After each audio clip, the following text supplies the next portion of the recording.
are going to talk to Baaj Adebule. And Baaj, it's been long I saw you. Are you looking for me? You are not looking for me now. I always see you on the screen and I always wave to you. I think the last time I saw you should be born in Abeokuta. I don't think I've seen you since then. When you had a nomination for a movie by this woman, I've forgotten that title now. But I think that was... Okay, wait, that's how many years ago? That's a long time. Yeah, that's... Jeez. That's 2022. It feels longer than that, sir. You understand? Good to see you. Yeah, same here. So how have you been? I've been good. You, it's not even showing on your body. You haven't aged a day. So tell us, what has kept you going in Nollywood? We need to pay rent. That's the only thing that has kept you going? I think I'm one of the, I have to say lucky. I'm one of the lucky individuals who gets to do what they love to do for a living. You know, so it's, yes, we want to make money, we want to pay rent and so on and so forth. But you already know, even if you have all the money in the world, I'm still going to be acting, I'm still going to be making films. So I'm just lucky enough to be able to pursue my dreams that way. So that's what keeps me going. Economist, Mr. Nigeria, how did acting come in? Where are you reading this thing from? I'm just asking.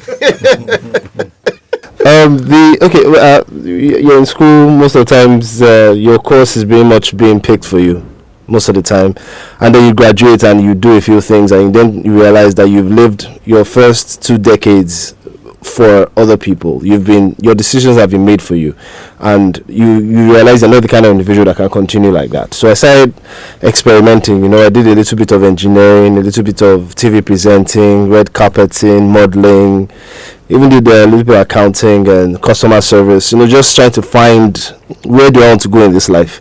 And then I stumbled on an audition for Tinsel.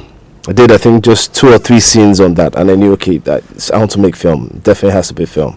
And after like a lot of courage gathering, praying, a lot of, because you can't just quit your job and enter entertainment. You don't just do that. One job is not plenty in the market like that.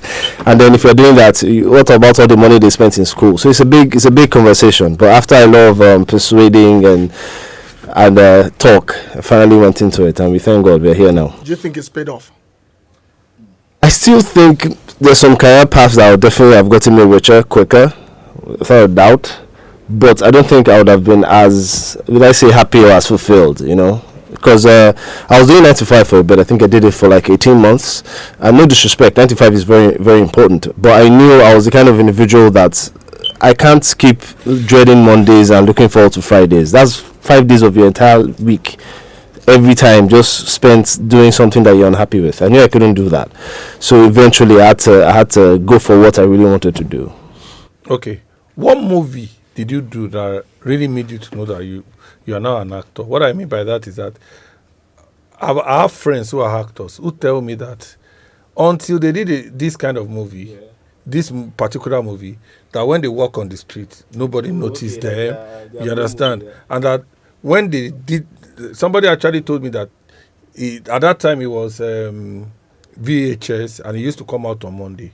Okay. That he did that movie, it came out on Monday. He was ill on that Monday, so he was feeling better on Thursday. On Friday, when he went out, everybody, that sometimes before then, weeks, nobody would recognize him. But that Friday, everywhere he went, people were aiding him because of that role. So what movie do you think did that for you? I think for me, the one that did it was Hush. It was definitely Hush that did that, because before Hush, I was more or less known behind the scenes. You know a couple of writers, you know a couple of producers, directors, but as far as the audience or household name, you're nowhere near that. So you're pretty much trying to get work.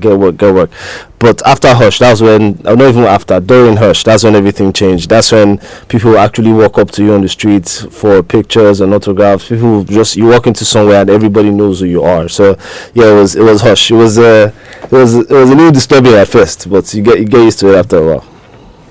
What are the things you enjoy being? I think one of the coolest things, everybody's always nice to you. So your view of the world is usually a little bit more positive.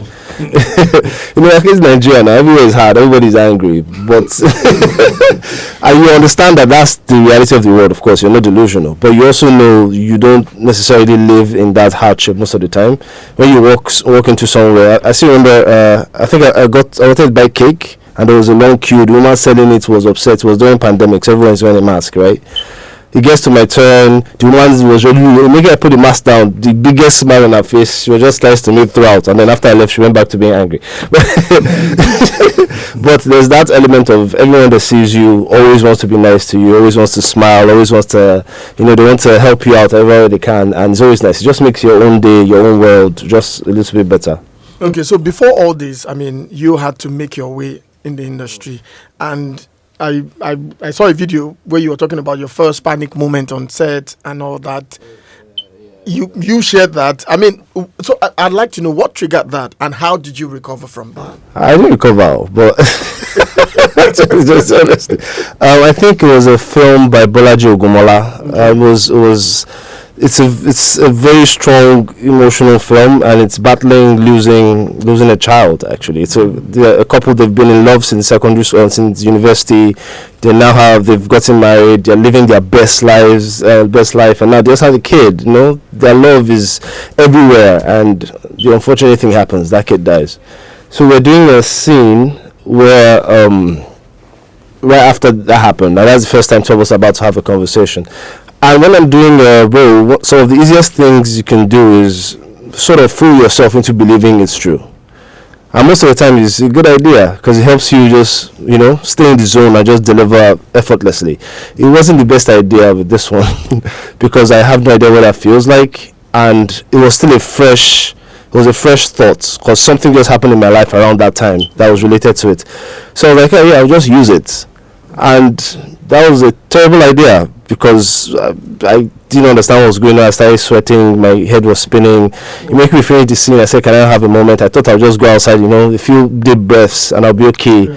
Next thing, I start shaking, I start crying. I'm walking down the street. I couldn't understand what was going on. It was later on when I spoke to a friend of mine. I was like, actually, you were describing a panic attack. I'm like, I thought that was gist.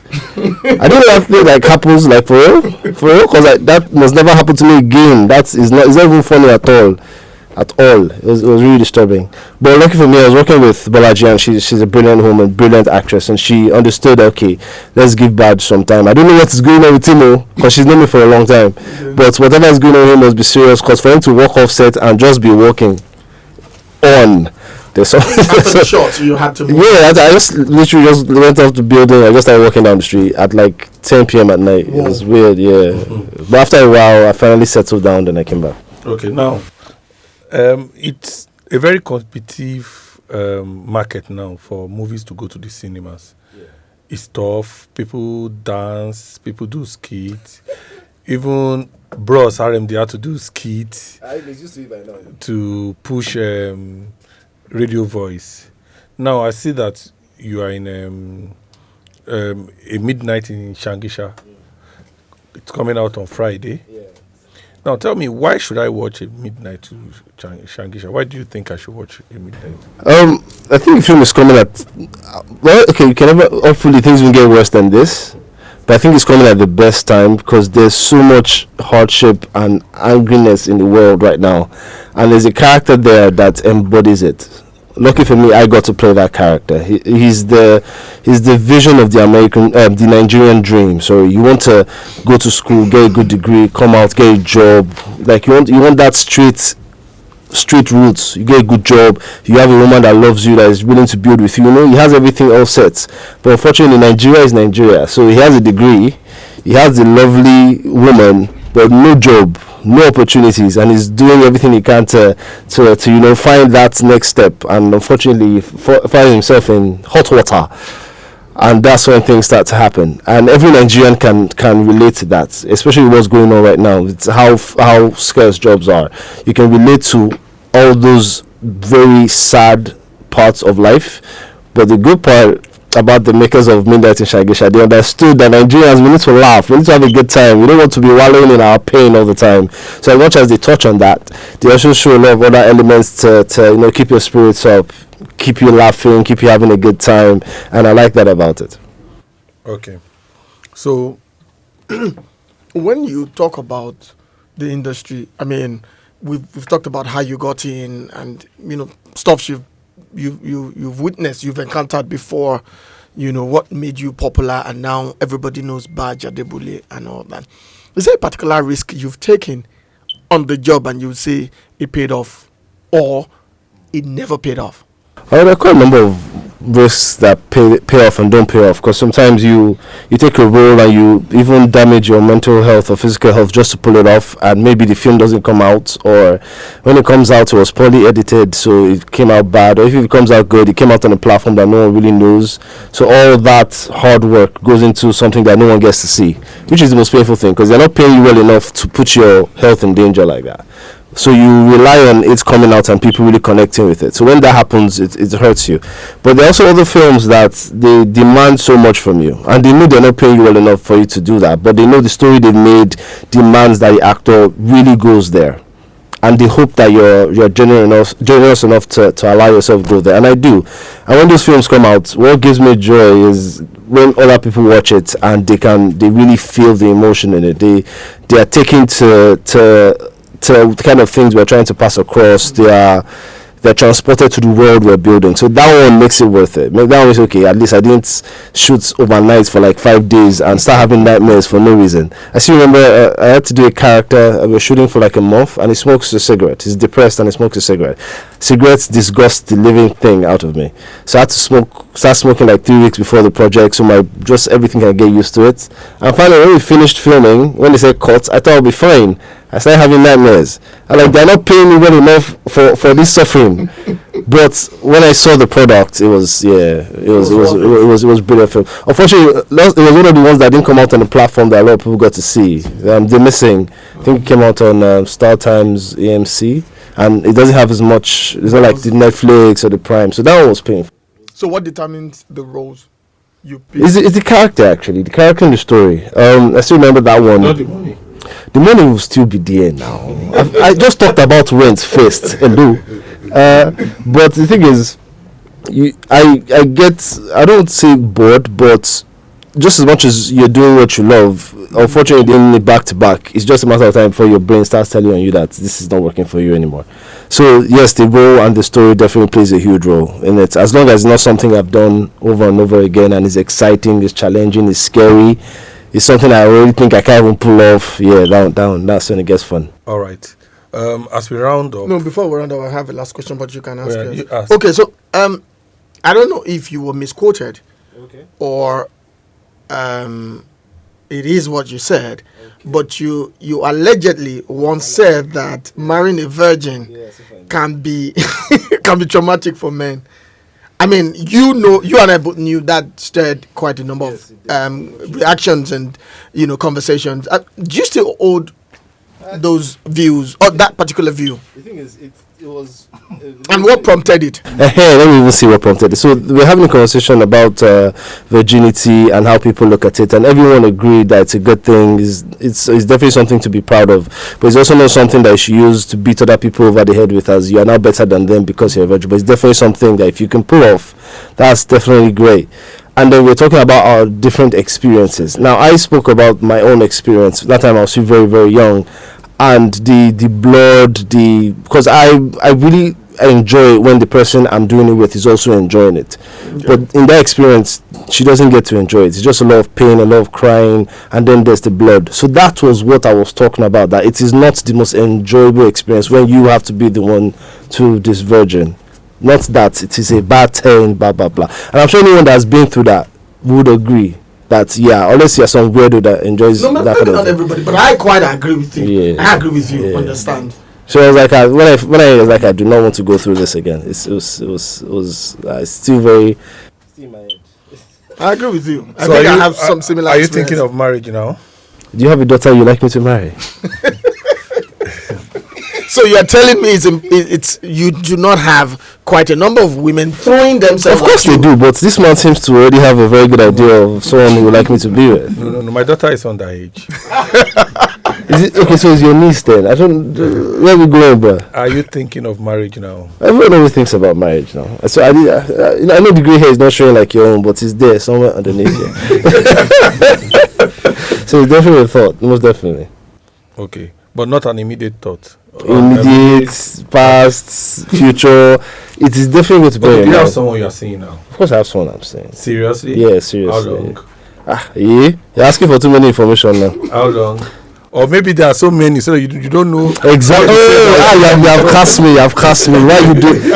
Guy code now. You don't put me that kind of wahala now. How about?